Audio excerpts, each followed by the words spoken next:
Hello aspirants. कैसे हैं आप सब? कैसी तैयारी चल रही है आप सबकी? आई होप सब अच्छे से पढ़ाई कर रहे होंगे, सबकी तैयारी अच्छी चल रही होगी। Aspirants, welcome to our YouTube channel knowledge hub. Knowledge hub में आपका एक बार फिर से स्वागत है। और आज हम सभी एस्पिरेंट्स के लिए एक मज़ेदार कंटेंट लेके आए हैं जिसको पढ़ के आपको काफ़ी मज़ा आने वाला है। ठीक है, तो चलिए बिना किसी देरी के शुरुआत करते हैं, उस कंटेंट की तरफ बढ़ते हैं।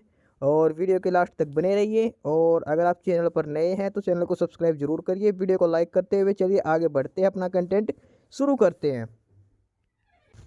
एस्पिरेंट्स, इस वीडियो में हम देखेंगे सामान्य ज्ञान के जो प्रीवियस ईयर्स क्वेश्चन हैं। ठीक है, एमसीक्यू क्वेश्चन है, जीके के हैं। और ये सब्जेक्ट वाइज देखेंगे तो सबसे पहले हम शुरुआत करते हैं। और ये सारे हैं जो रिपीटेड क्वेश्चन है, एसएससी के द्वारा किसी ना किसी एग्जाम में पूछे गए हैं। ठीक है, बाकी अलग अलग एग्जाम में आए हुए हैं, सारे क्वेश्चन का एक सेट बना रखा है। ठीक है, तो एक एक करके करते। सबसे पहले जो टॉपिक है वो हम करेंगे संविधान एवं राजव्यवस्था यानी कि इंडियन पॉलिटी से करेंगे। ठीक है, कॉन्स्टिट्यूशन से और पॉलिटी का। ठीक है, ये और इसमें वन बाय वन करके चलते हैं। कुछ सेट बना रखा है, कुछ क्वेश्चन है, प्रीलिम्स ये लिख रखा है कौन से एग्जाम में ये आए हुए हैं। ठीक है, हर क्वेश्चन के सामने लिख रखा है कौन सा क्वेश्चन कब आया हुआ है। तो यानी कि सारे क्वेश्चन रिपीटेड क्वेश्चन हैं। ठीक है, और ये अब आने वाले जो एग्जाम है एसएससी के द्वारा, जो और भी कोई एग्जाम है, सभी एग्जाम में पूछे जाने वाले रिपीटेड क्वेश्चन है। ठीक है, तो एक बार वन बाय वन करके सभी की शुरुआत कर लेते हैं, देख लेते हैं क्या क्या क्वेश्चन है और फटाफट से।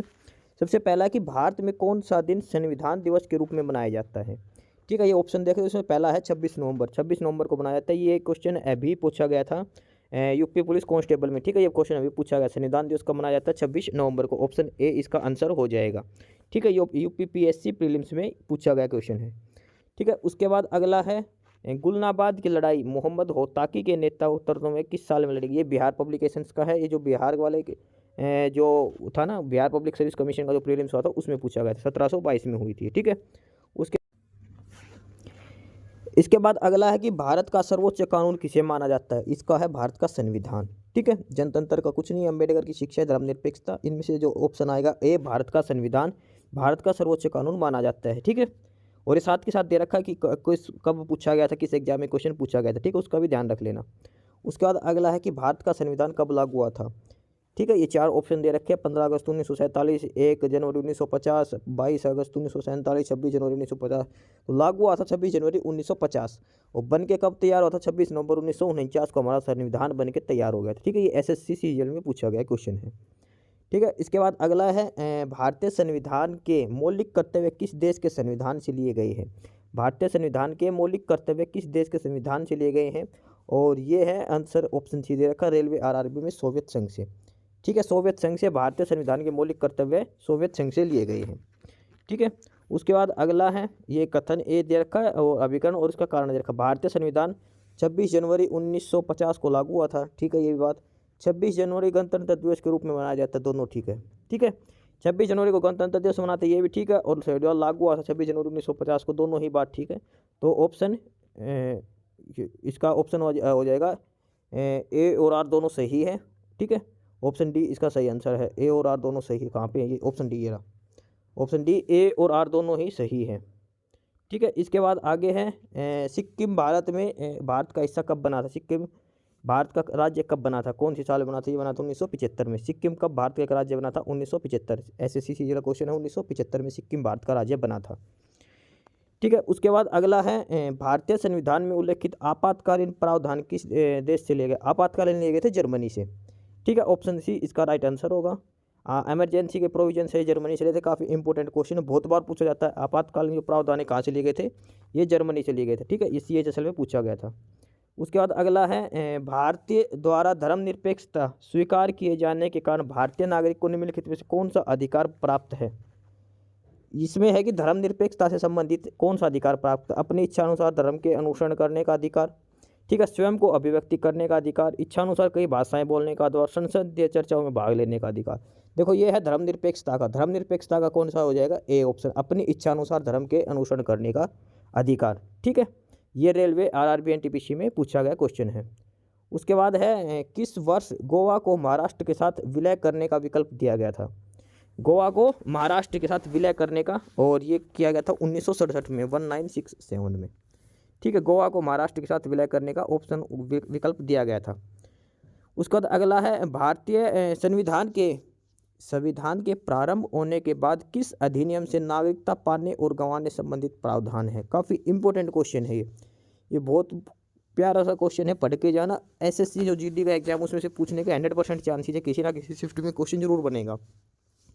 संविधान के प्रारंभ होने के बाद से किस अधिनियम से नागरिकता पाने और गंवाने संबंधित प्रावधान है? नागरिकता संबंधित, ये है नागरिकता अधिनियम 1955 में। ठीक है, नागरिकता अधिनियम 1955 में। ठीक है, ये एसएससी सीएचएसएल में पूछा गया है। उसके बाद अगला है गणराज्य शब्द।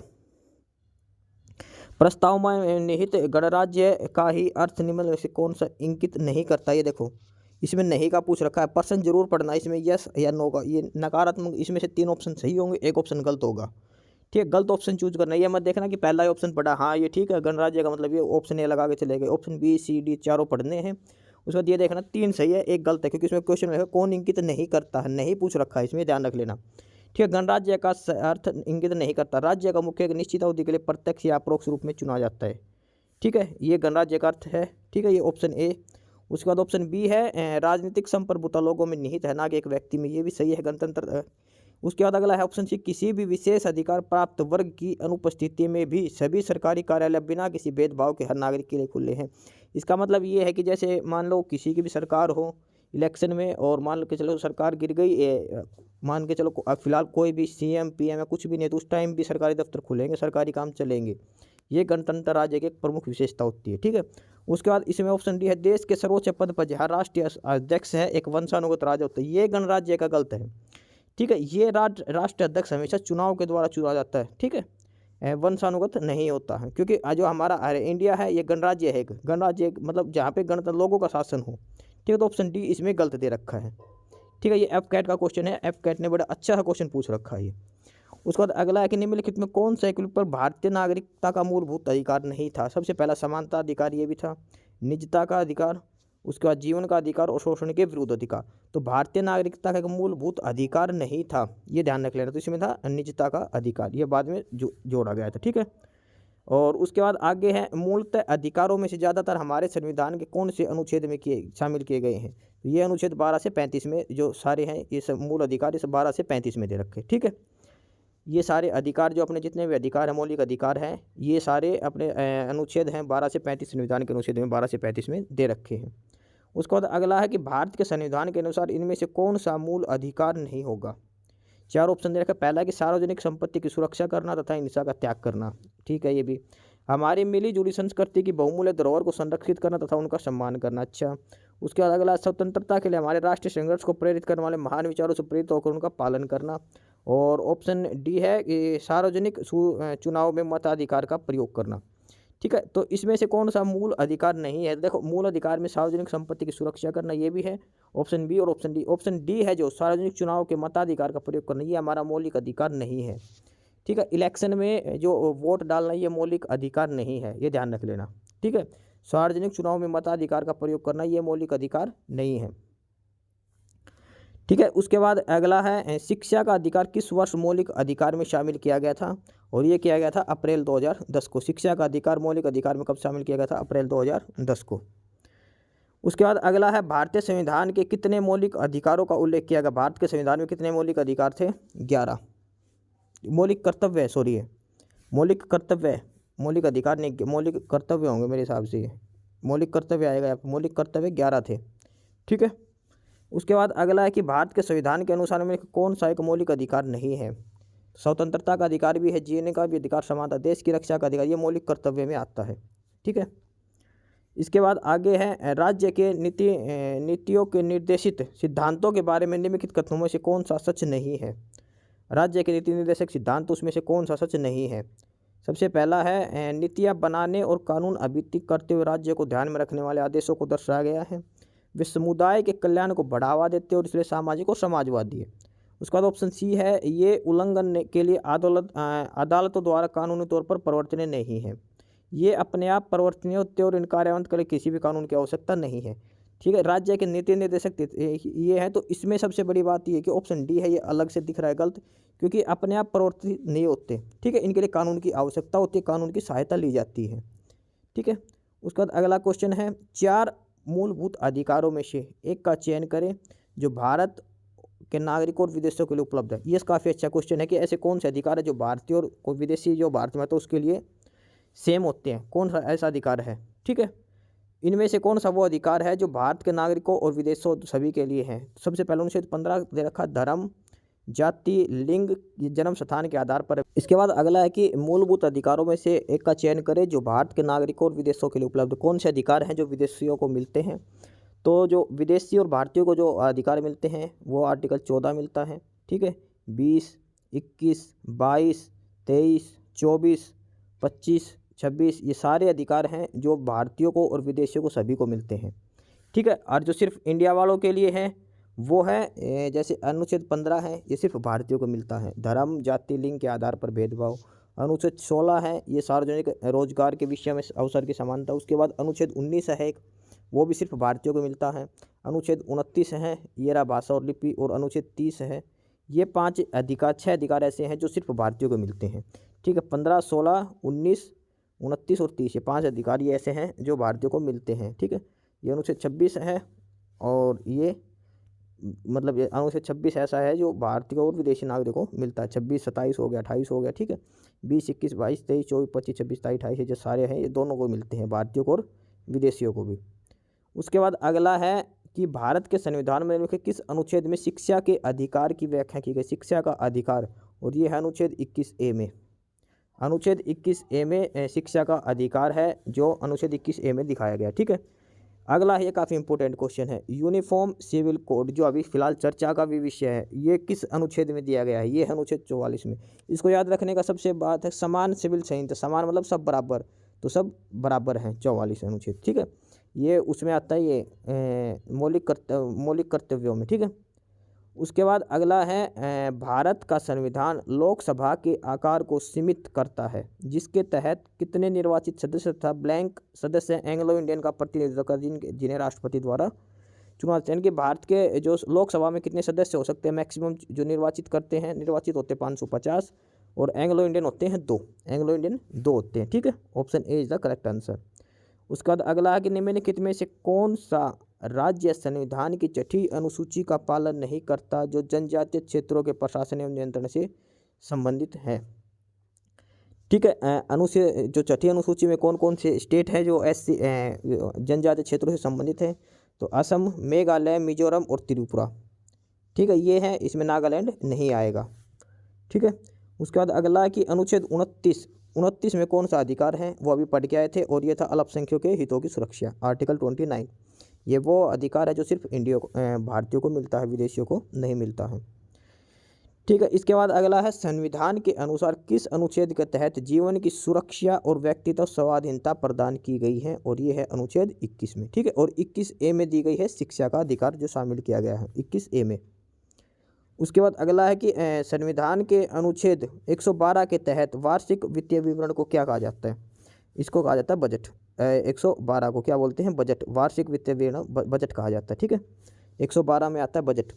उसके बाद है हमारे संविधान का कौन सा अनुच्छेद यह कहता है कि सदन में वोटों की समतुल्यता की स्थिति में स्पीकर के पास अंतिम कास्टिंग मत होते हैं। इसका मतलब है कि सदन में वोटिंग होती है, अगर दोनों तरफ से किसी पक्ष और विपक्ष दोनों में बराबर वोट हो जाते तो लास्ट वोट करता है जो संविधान का जो स्पीकर होता है, वो अध्यक्ष, जो लोकसभा अध्यक्ष बोलते हैं जो, तो वो किस अनुच्छेद में ये होता है कि वो लास्ट वोट खुद करेगा, वो अनुच्छेद 100 में लिखा हुआ है। ठीक है, अनुच्छेद 100 में लिखा हुआ है कि जब लास्ट में जब दोनों साइड पक्ष और विपक्ष में किसी भी स्थिति में वोट बराबर हो जाए तब अंतिम वोट स्पीकर करता है। ठीक है, उसके बाद अगला है कि भारत के राज्य तथा संघ शासित प्रदेशों का संविधान के किस अनुसूची में उल्लेख है। भारत का राज्य और संघ शासित प्रदेश, ये अनुसूची पहली अनुसूची में है। ठीक है, राज्य है भारत के राज्य और संघ शासित प्रदेशों का भारत की पहली अनुसूची में लिखा गया है। उसके बाद अगला है कि भारतीय संविधान के अनुच्छेद 21A में कौन सा अधिकार जोड़ा गया था, शिक्षा का अधिकार जोड़ा गया था। ठीक है, ये काफ़ी इंपॉर्टेंट क्वेश्चन है, बहुत बार रिपीट हुआ है बहुत से एग्जाम में। शिक्षा का अधिकार कौन से अनुच्छेद में, 21A में, 21A। संसद के 2 सत्रों के बीच अधिकतम कितना अंतराल हो सकता है, 6 महीने का। संसद के 2 सेशन लगते जो चल रहे हैं उनमें अधिकतम मैक्सिमम 6 महीने का गैप हो सकता है। ठीक है, इसलिए कहते हैं कि एक साल में कम से कम 2 संसद के सत्र बुलाने जरूरी है, एक साल में कम से कम 2, ये ध्यान रख लेना। ठीक है, उसके बाद संसद के वर्तमान सत्र के निष्कासन को क्या कहते हैं। जो संसद का फिलहाल का 2 सत्र चल रहा है उसको खत्म करने का मतलब है कि संसद का स्थगन करना। सदन का बोलते हैं इसको, ठीक है, सदन, ऑप्शन सी। उसके बाद अगला कि भारतीय संसद के संबंध में विषम का पता लगाए। बजट सत्र होता है, ठीक है, मानसून सत्र होता है, शीतकालीन सत्र होता है, ग्रीष्म सत्र नहीं होता हमारे में, ठीक है, ये ध्यान रख लेना। ग्रीष्म सत्र भारतीय संसद में नहीं होता, बजट सत्र होता है, मानसून सत्र होता है, शीतकालीन सत्र पेश किया, ठीक है, 3 सत्र होते हैं इसमें। उसके बाद अगला है कि भारतीय संविधान के अंतर्गत वैधानिक सत्ता का अधिकार किसको प्राप्त है? राष्ट्रपति, प्रधानमंत्री, मंत्रिपरिषद या फिर संसद? तो किसको प्रदान है? संसद को, ठीक है। कौन सा है ये? भारतीय संविधान के अंतर्गत वैधानिक सत्ता का अधिकार किसको प्रदान है? संसद को, ठीक है। राष्ट्रपति संसद का सदस्य होता है, प्रधानमंत्री है वो लोकसभा के जो संसद उनसे चुना जाता है, मंत्रिपरिषद भी, तो संसद इसका ठीक आंसर, राइट आंसर। अगला है क्वेश्चन नंबर 35, भारत के राष्ट्रपति का नाम बताइए जिसने 1986 में भारतीय डाकघर संशोधन विधेयक में पॉकेट वीटो का इस्तेमाल किया। इसके बाद अगला जो क्वेश्चन है क्वेश्चन नंबर 35, और वो सबसे इम्पोर्टेंट क्वेश्चन है, ठीक है। क्वेश्चन है कि भारत के राष्ट्रपति का नाम बताइए जिन्होंने 1986 में भारतीय डाकघर संशोधन विधेयक के संबंध में पॉकेट वीटो का प्रयोग किया था। और ये किसने किया था? ज्ञानी जैल सिंह जी ने, ठीक है। ये काफ़ी इंपॉर्टेंट क्वेश्चन है, एसएससी के मोस्टली एग्जाम में क्वेश्चन बहुत बार पूछा गया है। पॉकेट वीटो का जो डाकघर संशोधन में जो किस राष्ट्रपति ने पॉकेट वीटो का प्रयोग किया गया था, ये थे ज्ञानी जैल सिंह, ठीक है। इसके बाद अगला क्वेश्चन है, और वो है कि राष्ट्रपति की पॉकेट वीटो शक्ति के संदर्भ में ऐसी टिप्पणी क्यों की जाती है कि भारतीय राष्ट्रपति की जेब अमेरिकी राष्ट्रपति की तुलना में बड़ी है? यानी कि ऐसा क्यों कहा जाता है कि पॉकेट वीटो के जो पावर है उस केस में भारत का जो राष्ट्रपति है वो अमेरिकी राष्ट्रपति से ज़्यादा पावरफुल है। क्यों? क्योंकि भारत का जो राष्ट्रपति है वो किसी बिल को उसकी मन मर्जी के टाइम तक अपने पास रख सकता है, उस पर ज़रूरी नहीं है कि वो साइन कर, उसके लिए कोई लिमिट नहीं है, टाइम लिमिट की, उसको लोकसभा या राज्यसभा में साइन करके वापस भेजे, उस पर पॉजिटिव या नेगेटिव रिस्पॉन्स देना, ठीक है। राष्ट्रपति के विवेक पे आधारित है वो कितने दिन में उस पर साइन करे या उसको अपने पास रख सकता है अनिश्चित समय के लिए। लेकिन अमेरिका में ऐसा नहीं है, अमेरिका में 10 दिन की अवधि होती है, ठीक है। तो इसमें जो पहला ऑप्शन है ये है कि भारतीय राष्ट्रपति अनिश्चित, तो इसका आंसर हो जाएगा ऑप्शन ए, भारतीय राष्ट्रपति की अनिश्चित अवधि के लिए बिल पर कोई कार्यवाही या तो सकारात्मक या नकारात्मक न करने की शक्ति है, ठीक है। इसके बाद अगला क्वेश्चन देखते हैं, और वो क्वेश्चन है कि अगर राष्ट्रपति और उपराष्ट्रपति के पद रिक्त हो जाते हैं तो भारत के राष्ट्रपति के रूप में कार्य कौन करेगा? ठीक है, अगर राष्ट्रपति ना हो तो काम कौन करता है? उपराष्ट्रपति। अगर उपराष्ट्रपति का पद भी उस टाइम खाली है तब उस टाइम जो करेगा वो करेगा भारत का मुख्य न्यायाधीश, यानी कि चीफ जस्टिस ऑफ इंडिया है वो कार्यवाहक राष्ट्रपति के रूप में कार्य करेगा, ठीक है। अब तक सिर्फ एक बार हुआ है जब चीफ जस्टिस थे एम हिदायतुल्ला, उन्होंने राष्ट्रपति की भूमिका निभाई थी, ठीक है। तो राष्ट्रपति और उपराष्ट्रपति पद खाली होने पर राष्ट्रपति का कार्य कौन करता है? मुख्य न्यायाधीश, चीफ जस्टिस ऑफ इंडिया, ठीक है। उसके बाद अगला क्वेश्चन है, और वो है कि भारतीय संविधान के अनुसार भारत के उपराष्ट्रपति का चुनाव कैसे होता है? उपराष्ट्रपति का चुनाव कैसे किया जाता है? तो उपराष्ट्रपति का जो चुनाव होता है वो होता है संसद के दोनों सदनों के सदस्यों के द्वारा, ठीक है। संसद के दोनों सदनों के सदस्यों, यानी कि लोकसभा और राज्यसभा के सदस्यों द्वारा उपराष्ट्रपति का चुनाव होता है, ठीक है। इसके बाद अगला है कि भारत के राष्ट्रपति द्वारा राज्यसभा में कितने सदस्यों को नामित किया जाता है? नॉमिनेट कितने मेंबर्स राज्यसभा में नॉमिनेट किए जाते हैं? 12 मेंबर नॉमिनेट किए जाते हैं राज्यसभा के अंदर, ठीक है। उसके बाद अगला क्वेश्चन है, वो है कि भारतीय गणराज्य में वित्तीय आपातकाल की स्थिति किसके द्वारा घोषित की? भारत में जो इमरजेंसी है उसकी घोषणा किसके द्वारा की जाती है? राष्ट्रपति के द्वारा। किसके द्वारा? राष्ट्रपति के द्वारा, ठीक है। इसके बाद अगला है कि भारत के राष्ट्रपति पद की चुने जाने के लिए न्यूनतम आयु सीमा कितनी है? राष्ट्रपति के लिए न्यूनतम आयु है 35, उपराष्ट्रपति के लिए भी 35 ईयर्स। अगर राज्यपाल है किसी राज्य का तो उसके लिए भी 35 साल की आयु जरूरी है। लोकसभा के सदस्य के लिए 25 साल, राज्यसभा के सदस्य के लिए 30 साल, ठीक है, ये ध्यान रख लेना। उसके बाद अगला है कि निम्नलिखित में से भारत का उपराष्ट्रपति बनने हेतु अर्हता नहीं है, ये नहीं है, इसमें से पूछ रहा है कौन सी चीज़ जरूरी नहीं है उपराष्ट्रपति बनने के लिए? तो देखो, भारतीय नागरिक होना भी जरूरी है और 35 साल से अधिक आयु भी जरूरी है, और साथ में वो राज्यसभा का सदस्य भी होना जरूरी है। लेकिन लोकसभा के सदस्य की ये अनिवार्य नहीं है कि लोकसभा का सदस्य हो, ये ध्यान रख लेना, ठीक है। क्योंकि उपराष्ट्रपति है वो राज्यसभा का पदेन सभापति होता है, तो इसलिए उसे राज्यसभा की सदस्यता भी होनी चाहिए उपराष्ट्रपति के पास, ठीक है। उसके बाद अगला है कि भारत के राष्ट्रपति के चुनाव के संबंध में होने वाले विवाद में अंतिम फैसला लेने का अधिकार किस? ध्यान रखना, बाकी सारे फैसले तो होता है इलेक्शन कमीशन ऑफ इंडिया, लेकिन जो राष्ट्रपति का चुनाव है उसमें जो विवाद का जो फैसला लेगा वो लेगा सुप्रीम कोर्ट ऑफ इंडिया। ठीक है, भारत के जो मुख्य न्यायालय उच्चतम न्यायालय सुप्रीम कोर्ट है वो फैसला लेगा। ठीक है, उसके बाद है कि भारत देश का प्रमुख कौन, तो भारत का प्रमुख है राष्ट्रपति, लेकिन कार्यवाही मतलब जो कि उसमें प्रधानमंत्री है, लेकिन जो भारत का प्रथम नागरिक होता है वो राष्ट्रपति होता है। भारत का सबसे प्रमुख है राष्ट्रपति, भारत का प्रथम नागरिक बोलते हैं राष्ट्रपति को। ठीक है, इसके बाद इनमें 4 ऑप्शन है, इनमें से भारत का उपराष्ट्रपति कौन सा भारत उपराष्ट्रपति नहीं रहा। ये सारे उपराष्ट्रपति हैं सिवाय एपीजे अब्दुल कलाम। एपीजे अब्दुल कलाम राष्ट्रपति थे, उपराष्ट्रपति कभी नहीं बने। ठीक है, उसके बाद अगला है कि जो जुलाई 2012 को प्रणब मुखर्जी ने भारत के किस राष्ट्रपति के रूप में पदभार ग्रहण किया था। प्रणब मुखर्जी जब राष्ट्रपति बने तो वे कौन से नंबर के राष्ट्रपति थे, तो वो थे 13वें नंबर के। ठीक है, इसके बाद अगला है कि राज्यसभा में विपक्ष का वर्तमान नेता कौन है। वर्तमान नेता है मल्लिकार्जुन खड़गे। ठीक है, फिलहाल कौन है, मल्लिकार्जुन खड़गे, ऑप्शन ए इसका राइट आंसर होगा। ठीक है, उसके बाद अगला है कि भारत में निम्नलिखित में से कौन से अधिकारी का चुनाव आनुपातिक प्रतिनिधित्व के आधार पर किया जाता है। तो कौन सा अधिकारी का चुनाव आनुपातिक, वो है राष्ट्रपति का चुनाव होता है। ठीक है, राष्ट्रपति का चुनाव आनुपातिक प्रतिनिधित्व के आधार पर किया जाता है। राष्ट्रपति का चुनाव ना प्रधानमंत्री का चुनाव है, वो डायरेक्ट जनता करती है, एमपी जो चूज करती है उसके आधार पर। राज्यपाल का कोई चुनाव नहीं होता। लोकसभा अध्यक्ष, वो जो लोकसभा के सदस्य हैं उनका चुनाव लोकसभा अध्यक्ष का करते हैं। ठीक है, इसके बाद है राज्यसभा को किस नाम से जाना जाता है। राज्यसभा को जानते हैं उच्च सदन और लोकसभा को जानते हैं निम्न सदन से। ठीक है, राज्यसभा को उच्च सदन और लोकसभा को निम्न सदन के नाम से जाना जाता है।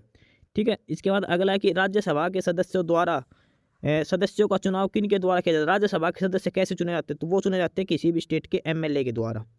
ठीक है, यानी कि ये ऑप्शन ए राज्य की विधानसभाओं के सदस्यों के द्वारा, विधानसभा होती है जो स्टेट में, उसके एमएलए के द्वारा अपने राज्य के जो राज्यसभा के सदस्य उनका चुनाव किया जाता है। ठीक है, उसका अगला क्वेश्चन है राज्यसभा के सदस्यों का चुनाव किनके द्वारा किया जाता है। राज्यसभा के सदस्यों का चुनाव किनके द्वारा किया जाता है। देखो, लोकसभा के सदस्य द्वारा वो सिर्फ लोकसभा अध्यक्ष का चुनाव होता है। ठीक है, भारत की जनता द्वारा भारत की जनता लोकसभा सदस्य चुनती है। ठीक है, उसके बाद अगला है विधान परिषद। विधान परिषद के सदस्य होते हैं वो सिर्फ राज्य के लिए उत्तरदायी होते हैं। उसके बाद जो राज्य की विधानसभा है उनके द्वारा राज्यसभा के सदस्यों का चुनाव किया जाता है, यानी कि जिनको हम एमएलए बोलते हैं ना, member of legislative assembly state के, उनके द्वारा राज्य की विधानसभा के सदस्यों का चुनाव होता है। ये ध्यान रख लेना। ठीक है, काफ़ी इंपॉर्टेंट क्वेश्चन है क्योंकि हाल फिलहाल में राज्यसभा के भी कुछ कैंडिडेट्स कई स्टेट में चुनाव हो रहे हैं। ठीक है, और राज्यसभा के सदस्यों का कार्यकाल कितना होता है, 6 साल का होता है और हर साल 1/3 सदस्य रिटायरमेंट ले लेते हैं। ठीक है, रिटायर हो जाते हैं। इसके बाद अगला क्वेश्चन है कि भारत के संसद में लोकसभा के पहले अध्यक्ष थे जीवी गणेश मावलंकर, गणेश वासुदेव मावलंकर, जीवी मावलंकर। ठीक है, उसके बाद अगला क्वेश्चन है लोकसभा के लिए निर्वाचित होने के लिए न्यूनतम आयु कितनी है। देखो, लोकसभा के लिए है 25 साल। ठीक है, अगर राज्यसभा पूछ ले तो उसके लिए 30 साल। अगर राष्ट्रपति, गवर्नर या फिर उपराष्ट्रपति, उनके लिए जो मिनिमम एज है वो है 35 साल। ये ध्यान रख लेना, लोकसभा के लिए 25 साल है। ठीक है, और राज्यसभा के लिए 30 साल है। राष्ट्रपति, उपराष्ट्रपति और गवर्नर बनने के लिए कम से कम जो उम्र है वो 35 साल है। ठीक है, इसके बाद अगला है कि लोकसभा में केंद्र शासित प्रदेशों से अधिकतम कितने सदस्य हो सकते हैं। केंद्र शासित प्रदेशों से, ये ध्यान रखना, किससे पूछा है, केंद्र शासित प्रदेशों से, यानी कि यूटी जो बोलते हैं, यूनियन टेरिटरी से, उसमें अधिकतम कितने सदस्य हो सकते हैं, 20। उसके बाद इसके अलावा जो राज्य से कितने चुने जाते हैं, तो राज्य से जो चुने जाते हैं 530। ठीक है, टोटल होते हैं 550 जो चुने जाते हैं, उसमें से 530 राज्य से और 20 है जो वो यूनियन टेरिटरी से चुने जाते हैं। ठीक है, इस हिसाब से 550 टोटल होते हैं लोकसभा के अंदर। उसके बाद है लोकसभा की अध्यक्ष सुमित्रा महाजन, ये पीछे लोकसभा की थी, अभी जो लोकसभा के अध्यक्ष हैं वो है ओम बिरला जी। ठीक है, ओम बिरला वो कहाँ से है, राजस्थान के कोटा से है। ठीक है, जो लोकसभा के अध्यक्ष वो ओम बिरला है, वो राजस्थान के कोटा से निर्वाचित क्षेत्र से प्रतिनिधित्व करते हैं। उसके बाद अगला है लोकसभा की बैठक के गठन के लिए आवश्यक कोरम सदस्य कितने होने चाहिए। उसमें होना चाहिए 10वां हिस्सा, 1/10 सदस्यों का होना लोकसभा की कार्रवाई के लिए कम से कम जरूरी है। ठीक है, लोकसभा में कम से कम 1/10 यानी कि 10वां हिस्सा होना जरूरी है कोरम के लिए। ठीक है, कार्रवाई शुरू करने के लिए।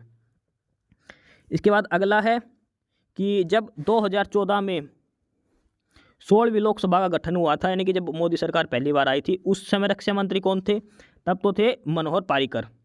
लेकिन उसके बाद जो वर्तमान में वो है राजनाथ सिंह। वर्तमान में जो हमारे रक्षा मंत्री है 17वीं लोकसभा के, उसमें जो रक्षा मंत्री है वो है राजनाथ सिंह। ठीक है, उसके बाद लोकसभा में राज्य की सीटें की संख्या दूसरे स्थान पर है। तो सबसे पहले है उत्तर प्रदेश में, सबसे ज़्यादा सीटें उत्तर प्रदेश से हैं। ठीक है, 2014 में कौन सी लोकसभा थी? 14वीं थी ना, 16वीं लोकसभा थी। उसके बाद है लोकसभा के सदस्यों में सदन का नेता। सदन के नेता का मतलब है कि जो सरकार चल रही है उसका कोई भी एक नेता मिलेगा, या तो प्रधानमंत्री होगा या फिर प्रधानमंत्री कोई भी मंत्री को बना देता है सदन का नेता। ठीक है, उसके बाद अगला प्रधानमंत्री किसका अध्यक्ष होता है? पदेन अध्यक्ष। ये सबसे इंपॉर्टेंट क्वेश्चन है। इसमें होता है CSIR, central research of institute centre, CSIR, इसका अध्यक्ष होता है प्रधानमंत्री। ठीक है, बाकी DRDO का अलग से अध्यक्ष होता है, इसरो का अलग से, और CLRI का अलग अध्यक्ष होता है। ठीक है, इसके बाद अगला है कि भारत के प्रधानमंत्री बनने से पहले मुख्यमंत्री नहीं थे, यानी कि इनमें से एक ऐसा प्रधानमंत्री है जो डायरेक्ट PM बना था, CM नहीं था। इनमें से बाकी जो 3 नाम हैं वो ऐसे थे जो पहले किसी स्टेट के CM रह चुके हैं। तो इनमें से इंदिरा गांधी जी ऐसी है जो डायरेक्ट PM बनी थी, वो किसी भी स्टेट की CM नहीं थी। ठीक है, जो अभी वर्तमान प्रधानमंत्री नरेंद्र मोदी वो गुजरात के CM थे पहले। ठीक है, उसके बाद है भारत के किस प्रधानमंत्री ने लाल किले पर सबसे अधिक बार राष्ट्रीय झंडा फहराया? वो है जवाहरलाल नेहरू। जवाहरलाल नेहरू। ठीक है, उसके बाद अगला है कि निम्नलिखित में से कौन से व्यक्ति ने स्वतंत्र भारत के प्रथम गृह मंत्री के रूप में कार्य किया है? जब भारत आज़ाद हुआ तो भारत का पहला होम मिनिस्टर कौन था? ये है, तो वो थे सरदार वल्लभ भाई पटेल। ठीक है, भारत में कार्यकारी प्रमुख किसे कहा जाता है? कार्यकारी प्रमुख होता है प्रधानमंत्री। ठीक है, वैसे राष्ट्रपति चलता है, लेकिन कार्यकारी जो काम एक्चुअल में जो काम करता है वो प्रधानमंत्री होता है। ठीक है, उसके बाद अगला है कि भारत के कार्यवाहक प्रधानमंत्री के रूप में 2 बार काम किसने किया था? कौन से ऐसे प्रधानमंत्री जिसे कार्यवाहक रूप में 2 बार काम किया, 2 बार प्रधानमंत्री बने कार्यवाहक प्रधानमंत्री, और वो है गुलजारीलाल नंदा। ठीक है, उसके बाद निम्नलिखित प्रधानमंत्रियों में से कौन भारत की आज़ादी के बाद पैदा हुआ? वो है वर्तमान प्रधानमंत्री नरेंद्र मोदी है, जो भारत की आज़ाद होने के बाद यानी कि 1947 के बाद पैदा हुए थे। ठीक है, भारत के 15वें प्रधानमंत्री नरेंद्र मोदी। ठीक है, जो वर्तमान में चल रहे हैं। उसके अगला है भारतीय गणराज्य में एक केंद्र शासित प्रदेश के प्रशासनिक प्रमुख को क्या कहा जाता है?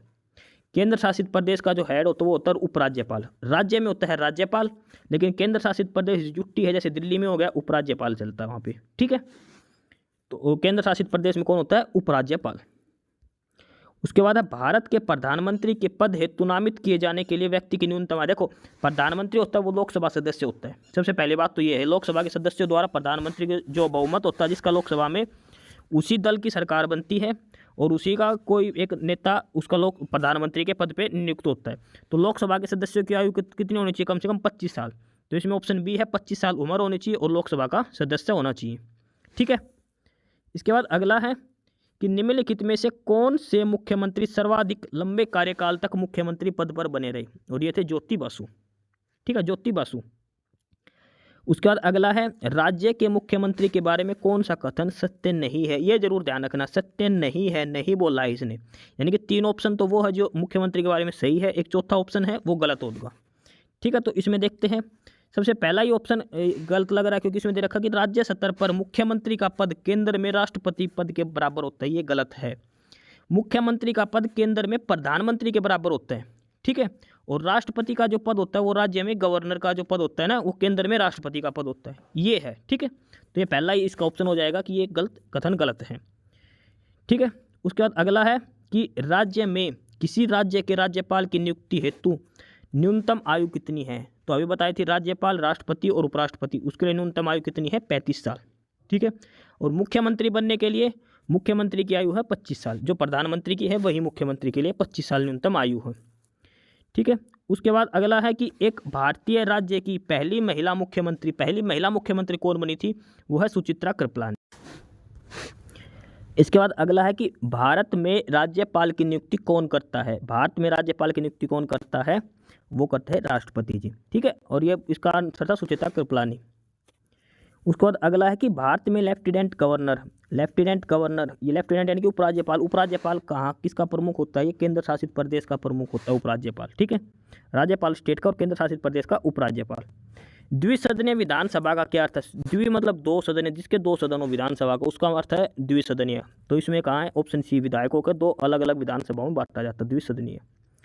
ये क्वेश्चन है कि भारत के मुख्य न्यायाधीश कौन है जिसने दिसंबर 2000 के बाद HL दत्तू के बाद अपना पद संभाला? और वे है तीरथ सिंह ठाकुर। 2015 का ये पुराना क्वेश्चन है, ठीक है।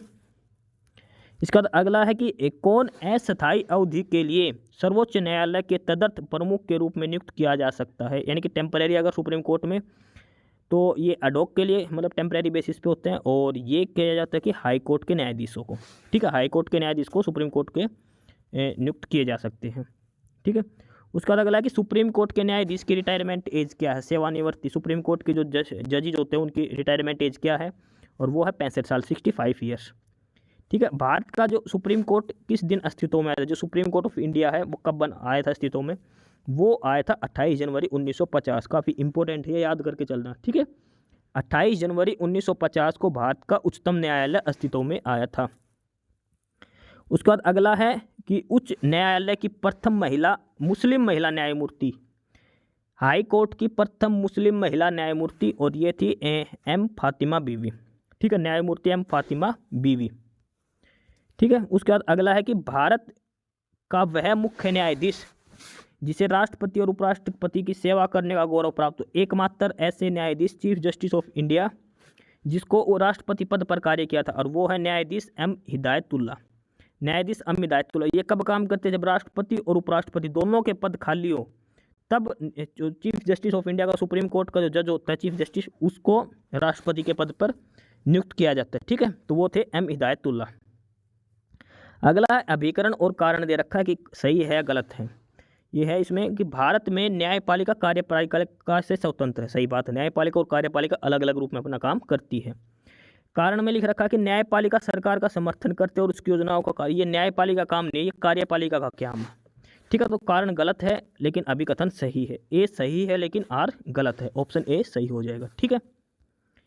उसके बाद अगला है कि भारत का सबसे पुराना उच्च न्यायालय, सबसे पुराना हाई कोर्ट कौन सा है?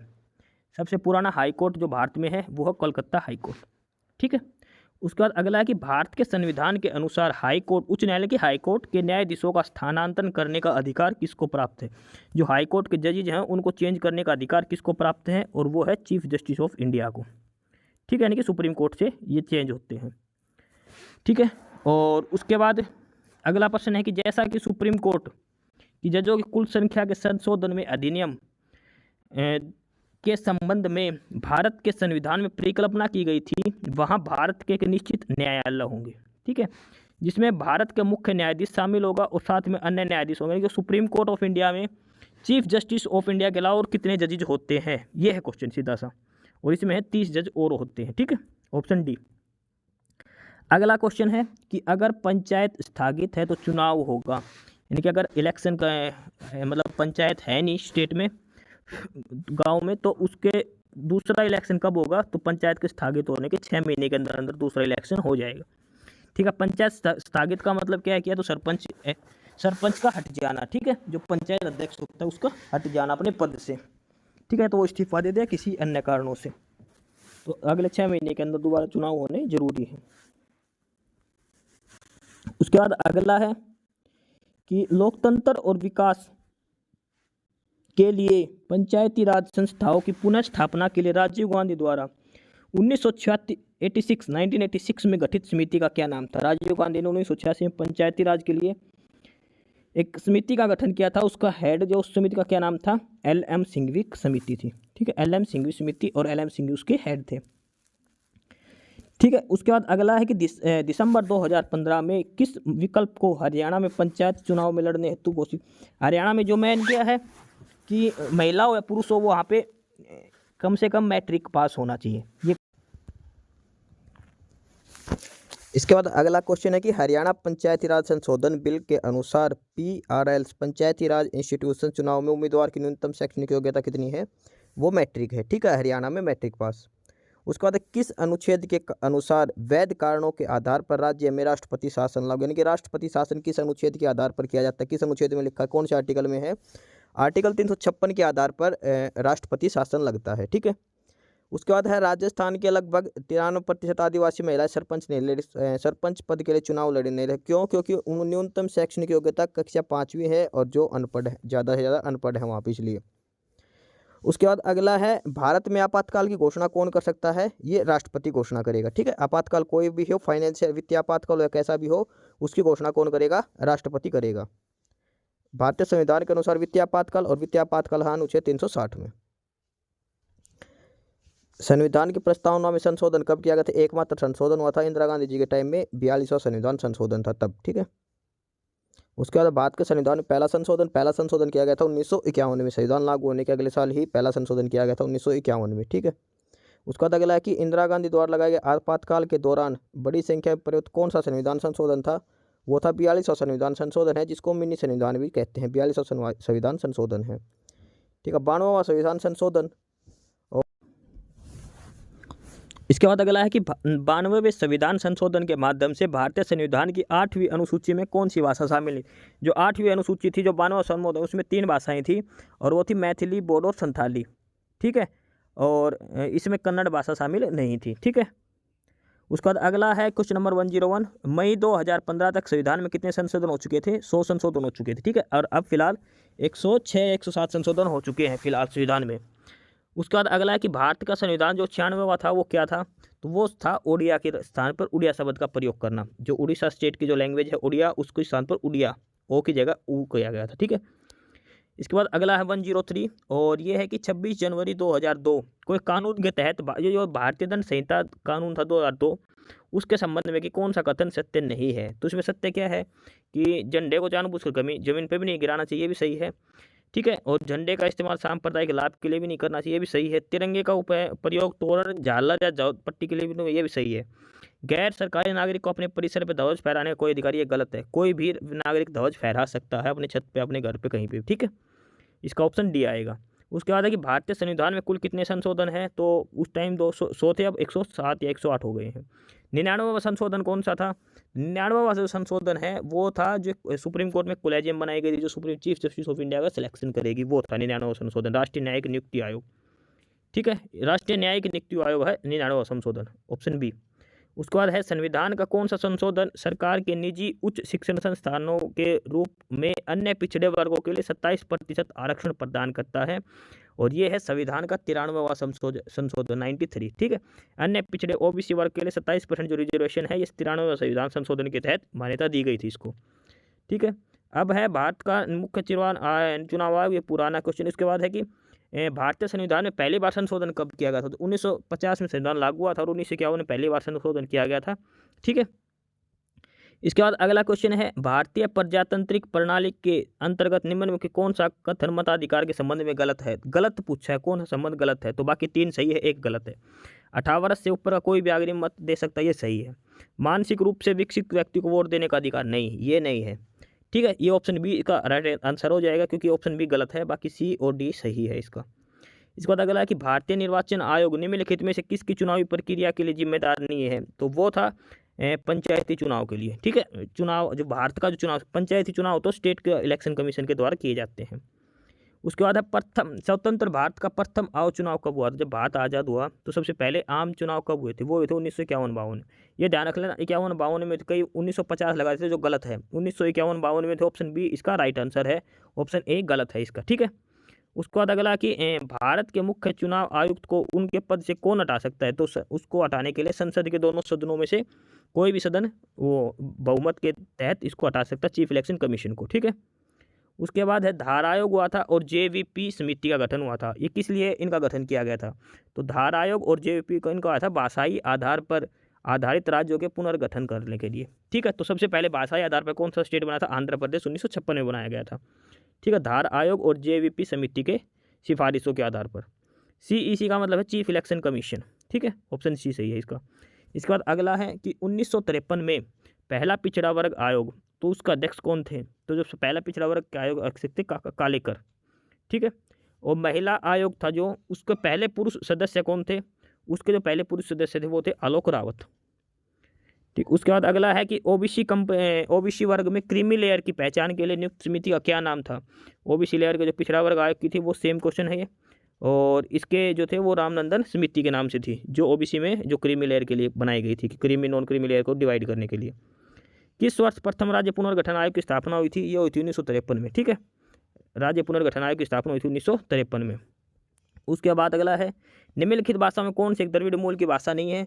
तो ये क्वेश्चन रिपीट है, इसमें मलयालम, तेलुगु, कन्नड़ और ये मराठी द्रविड़ मूल की भाषा नहीं है। ठीक है, अगला अगला क्वेश्चन है क्वेश्चन नंबर 118, और वो है कि किस वर्ष प्रथम राज्य पुनर्गठन आयोग की स्थापना की गई थी?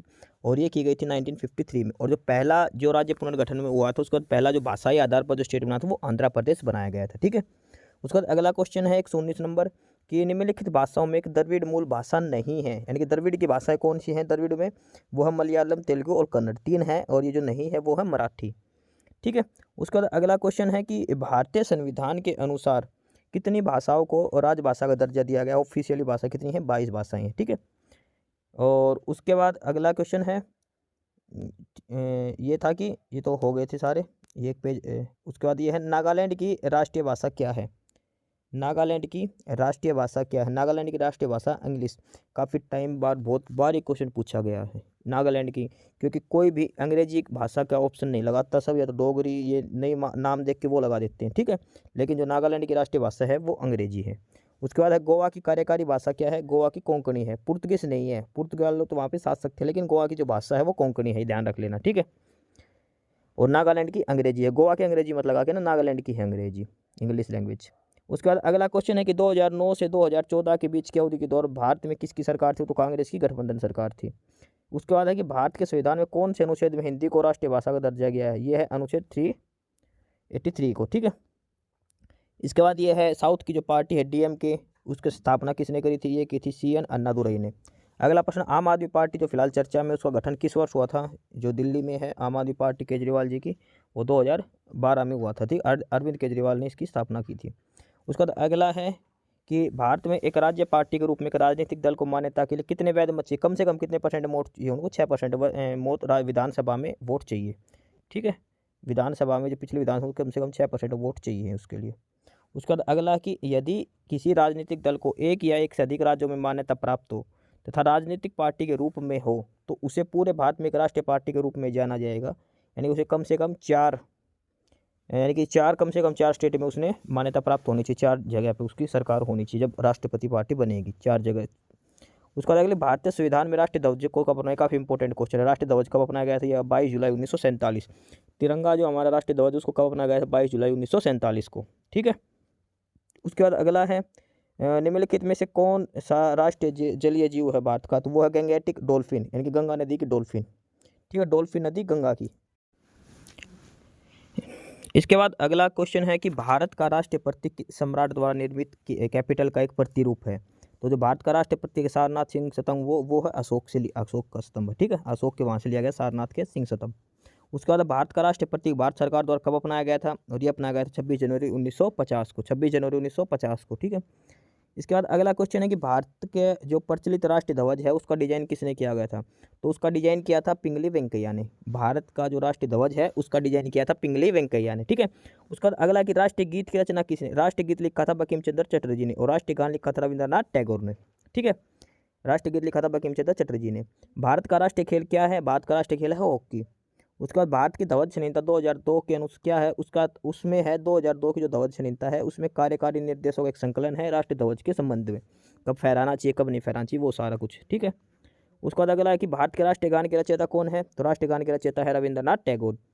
सत्यमेव जयते किस उपनिषद से लिया गया है? ये मुंडक उपनिषद से लिया गया है, सत्यमेव जयते। ठीक है, उसके बाद भारत का आदर्श वाक्य क्या है? ये सत्यमेव जयते भारत का आदर्श वाक्य है जो मुंडक उपनिषद से लिया गया है। उसके बाद अगला है कि भारत के संविधान के अनुसार तिरंगे की लंबाई और चौड़ाई कितनी होनी चाहिए? तो लंबाई और चौड़ाई का अनुपात 3:2 होना चाहिए। ठीक है, अगर लंबाई 3 है तो चौड़ाई 2 होनी चाहिए, अगर लंबाई 6 है तो चौड़ाई 4 होनी चाहिए। उसके बाद निम्नलिखित में किस धार्मिक समुदाय को 30 जनवरी 2014 को भारत सरकार द्वारा अल्पसंख्यक का दर्जा दिया गया? वो है जैन समुदाय को। ठीक है, उसके बाद अगला क्वेश्चन है कि संसद और राज्य विधानसभा की विधायी अतिरेक की जाँच किसके जरिए की जाती है? तो वो करते हैं न्यायिक समीक्षा के आधार पर की जाती है। संसद और राज्य विधानसभा की जो विधायिका हो उनकी जांच न्यायिक समीक्षा के आधार पर की जाती है। अगला क्वेश्चन है कि गैजेट ऑफ इंडिया के आधिकारिक प्रकाशन या कस्टोडियन कौन है, कौन प्रकाशित करता है। गैजेट ऑफ इंडिया है, उसको करता है कंट्रोलर ऑफ पब्लिकेशन। 143 का ऑप्शन ए आंसर है, कंट्रोलर ऑफ पब्लिकेशन। ठीक है, उसका बाद अगला है कि पाकिस्तान की संसद को क्या नाम दिया गया। पाकिस्तान की संसद को किस नाम से बोलते हैं, ये है मजलिस ए शुरा। ठीक है, ये पूछा गया है सीजीएल में एक बार। उसके बाद वह कौन सा सुरक्षा बल है जो होम मिनिस्ट्री के अंडर में नहीं आता, जो केंद्रीय गृह मंत्रालय के अंदर में नहीं आता, और वो है आरपीएफ, रेलवे पुलिस फोर्स। ठीक है, रेलवे जो प्रोटेक्शन फोर्स है ये नहीं आती होम मिनिस्ट्री के अंदर, बाकी आईटीबीपी, एसएसबी और ये सारे होम मिनिस्ट्री के अंदर में आते हैं। ठीक है, उसके बाद अगला क्वेश्चन है कि 26 जनवरी 1950 को डॉक्टर राजेंद्र प्रसाद ने स्टेडियम पर राष्ट्रीय ध्वज फहराया था। तो उस स्टेडियम को पहले क्या किस नाम से जानते थे, जहाँ पे झंडा फहराया था 26 जनवरी 1950 को भारत के पहले राष्ट्रपति डॉक्टर राजेंद्र प्रसाद ने, उस स्टेडियम को किस नाम से जानते थे, इरविन नाम से जानते थे। ठीक है, उसके बाद है कि आईपीसी का पूरा नाम, जो आईपीसी की धारा ये है इंडियन पैनल कोड, भारतीय पैनल कोड, भारतीय दंड संहिता में आईपीसी। ठीक है, इंडियन पैनल कोड के नाम से इनको जानते हैं। उसके बाद है अफगानिस्तान में राजनीतिक प्रणाली को किस नाम से जाना जाता है।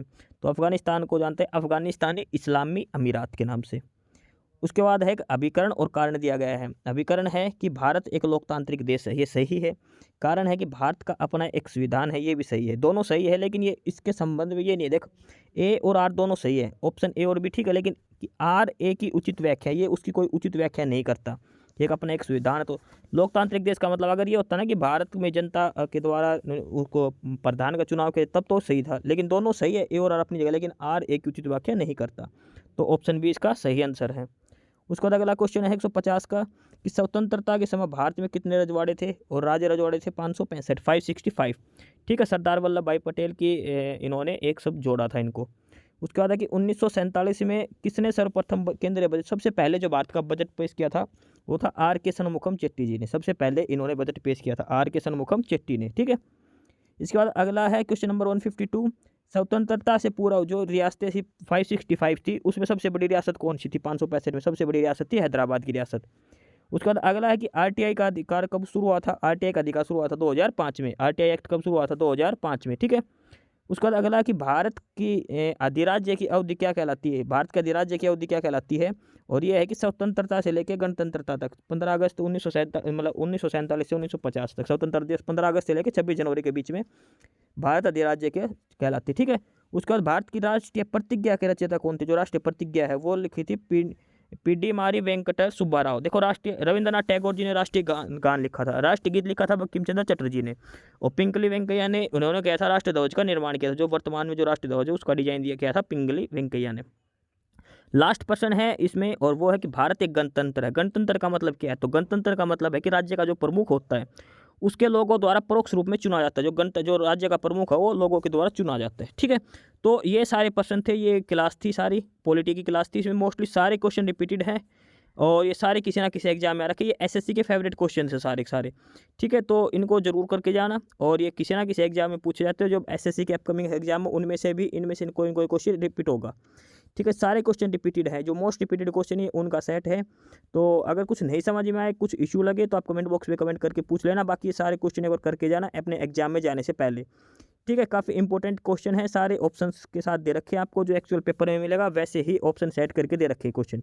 ठीक है, साथ के साथ ये बता रखा कौन सा पेपर कौन सा क्वेश्चन किस एग्जाम में पूछा गया था। ठीक है, सारे इंपॉर्टेंट क्वेश्चन है, करके जाना, आने वाले अपकमिंग एग्जाम में बहुत इंपॉर्टेंट है। और इन्हीं में से जो अभी जो कुछ पहले पेपर होते हैं उनमें से भी ये क्वेश्चन पूछे जा चुके हैं अभी भी। ठीक है, तो ये थे संविधान और राज्य व्यवस्था के संबंधित जो क्वेश्चन इंडियन पॉलिटी के। ठीक है एस्पिरेंट्स, यही था आज की इस वीडियो में आपके लिए। ठीक है, और बाकी अगर कुछ नहीं समझ में आया या कुछ पूछना हो या फिर किसी स्पेसिफिक टॉपिक पे पूछना हो, वीडियो बनवानी हो, तो आप कमेंट बॉक्स में कमेंट कर सकते हैं। ठीक है, बाकी आप हमारा चैनल नॉलेज हब को सब्सक्राइब जरूर करें, अपने फ्रेंड्स को रिकमेंड करें, और वीडियो को लाइक करें, शेयर करिए, जुड़े रहिए हमारे साथ। मिलते रहेंगे आपके साथ रोज़ रोज़ नए कंटेंट के साथ, नई अपडेट्स के साथ। ठीक है, और चैनल को शेयर ज़रूर करें अपने फ्रेंड्स के साथ। एक बार फिर से जो एस्पिरेंट्स जो कैंडिडेट्स नए हैं वो चैनल को सब्सक्राइब जरूर करें, अपने चैनल नॉलेज हब। ठीक है, मिलते हैं नई अपडेट्स के साथ, तब तक के लिए बाय।